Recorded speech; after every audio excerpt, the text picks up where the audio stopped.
खुलुमबाय बयखौबो बे समाव आङो दा दंफैयो राङापारा हालामनि सिङाव थानाय उरहिलुगा होननाय गामियाव उरहिलुगायाव दिनै बिटिआरनि सीएम मानव गेदेर प्रमद बर' बिथाङा फैगोन दिनै बिथांखौ बरायनाय हाबाफारि लादों बेवहाय दा बेवहायनो आङो दंफैयो स' नोंथांमोना नायलांबाय थादो दान्दिसे बिथांजों मोगा मोगि लानोसै नोंथांमोना भिडिअखौ जोबजासिम नायलांबाय थाबानो जाबाय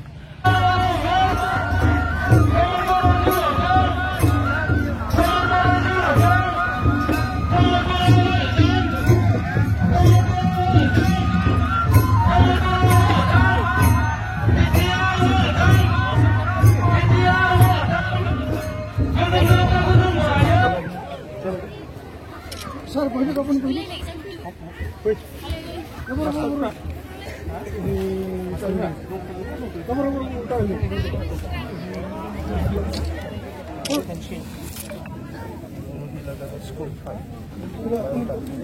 बै समनि जि मोनसे अपारेशननि थासारिमोन बेवहायबो गोबां गाज्रि थासारियाव मोगा मोगि जादों मुंख्लंबो जादों दा नाथाय बिनि उनावबो बर' हारिखौ सिबिनाय बर' हारिखौ मोजां मोननाय बर' हारिनि राव थुनलाइ जौगानाय हारिमु जौगानाय सोलोंथाइ जौगानायनि हाबा मावनायाव रावबो फासयाखै सनितपुर जिल्लानि एबसु सनितपुर जिल्लानि बर' साहित्य सभा सनितपुर जिल्लानिफ्राय बिएलटि एनडिपि गोबां बयबो खामानि मावबोदों आं बयनोबो साबायखर बावदों रायजो राजाफोरनो साबायखर बावदों आरो दिनै बिटिआरआव बे गामिफ्रा मोनफा मोनफा हाबनायनि फारिलाइयाव दङ 60 गामि हाबबाय नेक्स्ट फेज जों फैगासिनो दङ दा बिनि थाखाय आसामनि चिफ मिनिस्टार बिथाङा माखासे मन्थ्रिफोरखौ आरो दुलाराय बर' फरायसा आफादनि दैदेनगिरि गासैखौबो जयै बिबान होदों बे हिसाबै माखासे गामिया इयुनाव हाबबावगोन जिखिनि गामिया हाबबाय बे गामिफोरनि ससिय' इक'नमिक डेभेलपमेन्ट इडुकेसन आरो कालचारेल डेभेलपमेन्टनि थाखाय जोङो माखासे खामानिफोरखौ अलरेडि जागायबाय मानोना जोङो गुबुन हारिया जेरै जौगादों जोंबो जौगालांनांगोन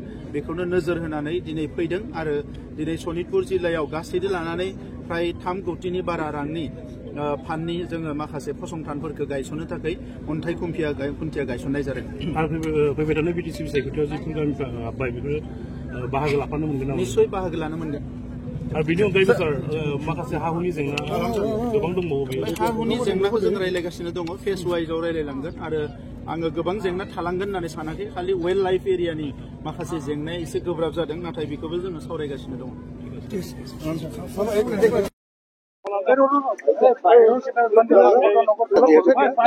দেখিবলৈ পোৱা গৈছে বহুকেইখন বড়ো গাঁও ইতিমধ্যে বাদ পৰি গৈছে এই সময় কেতিয়া হয় চাওক বহুত কেইখন বড়ো গাঁও বাদ পৰা মানে সমগ্ৰ অসমতে বড়ো গাঁও আছে এখন দুখন ডিষ্ট্ৰিক্টত বাদ দি সব গাঁৱতে বড়ো গাঁও আছে আৰু যিখিনি গাঁও বিটিআৰত অন্তৰ্ভুক্তি হ'ব পাৰে এইখিনি অন্তৰ্ভুক্তি হ'ব সেইখিনি লৈ পেলাই বিটিআৰ হ'ব যিখিনি অন্তৰ্ভুক্তি নহয় বড়ো কছাৰী কাউন্সিল অলৰেডি হৈ আছে আমাৰ গতিকে আমাৰ বড়োসকলৰ যিটো পলিটিক্যাল ৰাইটস ৰাজনৈতিক অধিকাৰৰ কাৰণে দুটাকৈ কাউন্সিল গঠন কৰা হৈছে এই কাৰণে কেন্দ্ৰ চৰকাৰ ৰাজ্য চৰকাৰক ধন্যবাদ জনাইছো এই গাঁওবিলাকত বসবাস কৰা বহুত বছৰৰ পৰা আমাৰ যিখিনি বড়ো জনগোষ্ঠী বা অইন জনগোষ্ঠী আছে তেখেতসকলৰ socio' economic development cultural development বা শিক্ষাৰ উন্নয়নৰ পৰা লৈ পেলাই সৰ্বাংগীন উন্নয়নৰ কাৰণে কাম ইতিমধ্যে আৰম্ভ হৈছে অসমত এতিয়া ডক্টৰ হিমন্ত বিশ্ব শৰ্মা ডাঙৰীয়াৰ নেতৃত্বত বিভিন্ন ধৰণৰ গ্ৰাম্য অঞ্চলতো আন্তঃগাঁথনি নিৰ্মাণ কৰা দৰিদ্ৰ লোকসকলক আৰ্থিকভাৱে আগুৱাই নিয়াৰ কাৰণে বিভিন্ন সহায় কৰা সামাজিক ক্ষেত্ৰতে হওক বা অৰ্থনৈতিক ক্ষেত্ৰতে হওক বিভিন্ন কামবিলাক আজি আৰম্ভ হৈছে বিটিআৰ অঞ্চলতো তেনেকুৱা কামবিলাক আমি আৰম্ভ কৰিছো যাতে পিছ পৰি থকা জনগোষ্ঠীসকলে ভাৰতবৰ্ষৰ অইন প্ৰান্তৰ দৰে আমিও আগবাঢ়ি যাব পাৰো গতিকে যিখিনি গাঁও অন্তৰ্ভুক্তি হোৱা বা গাঁও কৰ্তন কৰা এইটো এটা কমিটি আৰু কমিশনে কাম কৰি আছে আমি হেতু এদিনতে হ'ব লাগে বুলি কোৱা নাই কাৰণ ইয়াত সেন্টিমেন্টৰ কথা আছে গতিকে বড়ো সমস্যাও সমাধান হ'ব লাগে অইন জনগোষ্ঠীৰ অধিকাৰবিলাকো সকলো প্ৰাপ্য অধিকাৰ পাব লাগে আৰু সকলো সমানে আগবাঢ়ি যাব লাগে যিটো হেৰি হৈছে যিবিলাক অন্তৰ্ভুক্ত হৈছে যিকেইখন গাঁও এখন ইলেকশ্যনত ভোট দিব পাৰিব আৰু ইতিমধ্যে আমি কাম আৰম্ভ কৰিছো আজি উৰহিলগা স্কুলত 12 লাখ টকাৰ বাউণ্ডাৰী আৰু 12 লাখ টকাৰ অইন আঁচনি 24 লাখ টকাৰ আঁচনি ইয়াত আজি ফাউণ্ডেশ্যন ষ্টন লে কৰা হৈছে আধাৰশিলা স্থাপন কৰা হৈছে সৰ্বমুঠ 3 কোটি টকাতকৈ অধিক আজি বিভিন্ন আঁচনিৰ মই আধাৰশিলা কৰিছো আৰু সেই আঁচনি এই ফাণ্ডবিলাক অলৰেডি চেংচন কৰা হৈছে তেনেকৈ গাঁওবিলাকতো বিভিন্ন কোনোবা কমিউনিটি হল বিচাৰিছে অডিটৰিয়াম বিচাৰিছে আজি আমি মানে হিটু সাইডত আমাৰ অলপ আগতে সিজৌগুৰিত আমি 50 লাখ টকাৰ এটা অডিটৰিয়ামৰ আধাৰশিলা স্থাপন কৰিছোঁ। অঞ্চময়ত 1 কোটি টকাৰ সুজিত নাৰ্জাৰী অডিটৰিয়ামৰ আমি স্থাপন কৰিছোঁ। ভালুকপুঙত আমাৰ 1 কোটি টকাৰ এটা গেষ্ট হাউচৰ আধাৰশিলা স্থাপন হ'ব। তেনেকুৱা বিভিন্ন আঁচনিবিলাক আদি আৰম্ভ কৰিছোঁ। প্ৰতিফলনৰ ক্ষেত্ৰত কি হ'ব? কালি যিটো ঘটনা সংঘটিত হ'ল, মই যোৱাকালি একচুৱেলি বহুত ৰাতিকৈ আহি পাইছোঁ। মই ছ'চিয়েল মিডিয়াত অলপ দেখিবলৈ পাইছোঁ আৰু মই বিভিন্ন জনৰ পৰা খবৰ লৈ আছোঁ। আৰু এই কথাটো মোৰ পৰা কোৱাটো উচিত নহ'ব, কাৰণ গোটেই ফেক্ট ফাইণ্ডিংটো পুলিচে কৰিব বা প্ৰশাসনে কৰিব। ইয়াৰ পিছত মই ক'ম। যিকি নহওক, ভাৰতবৰ্ষত যিকি নহওক প্ৰান্ততে হওক, গণতান্ত্ৰিক যিটো বাতাবৰণ সেইটো ভালমতে প্ৰচলন হ'ব লাগে, মই সেইটোৱে বিচাৰোঁ। বিটিআৰ ইলেকশ্যনত এইবাৰ মাত্ৰ 2 বা 3খন আসন পাব বুলি কোৱা হৈছে প্ৰমোদ বড়োৱে। কি ক'ব? চাওক, প্ৰমোদ বড়োৱে 2-3খন আসন পাব লাগে বুলি কথা নাই। প্ৰমোদ বড়োৱে কিয় পাব লাগে? গণতন্ত্ৰটো ৰাইজেহে ৰজা, ইলেকশ্যনটো ৰাইজেহে খেলিব। প্ৰমোদ বড়োৰ পকেটৰ বস্তু নহয়। মই কিয় 2-3খন আসন পাব লাগে? আসনটো পাৰ্টিহে পাব, UPPL পাৰ্টিয়ে পাব, BJPয়ে পাব, কংগ্ৰেছে পাব, BPFে পাব। প্ৰমোদ বড়োৱে এখন পাব বুলিতো কথা নাই।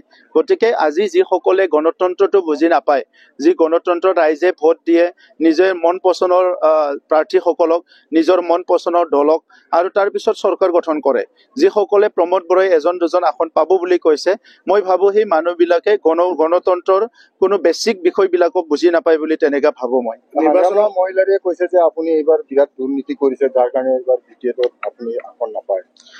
চাওক, হাগ্ৰামা মহিলাৰী ডাঙৰীয়াৰ 17 বছৰ আৰু আমাৰ 4 বছৰ।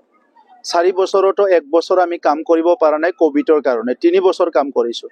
আপোনালোকে কম্পেয়াৰ কৰি চাওক, তেখেতৰ 17 বছৰত 3-4 বাৰকৈ গোষ্ঠীগত সংঘৰ্ষ হৈছিলে। কিমান মানুহ ব্লাডশ্বেড হৈছিলে, বড়ো অনাবড়ো হৈছিলে, বিভিন্ন পৰিৱেশবিলাক, স্কুল কলেজৰ অৱস্থা বেয়া আছিলে, মানুহে অশান্তি এটা পৰিৱেশ আছিলে। দুৰ্নীতিটো বাদেই দিয়ক, দুৰ্নীতিটো মই ক'বই বিচৰা নাই, দুৰ্নীতি কৈ শেষ কৰিব নোৱাৰে। 2,900 কোটি টকাৰ দুৰ্নীতি কৰি থৈ গৈছে। বাকী কথাটো মই নকওঁৱে।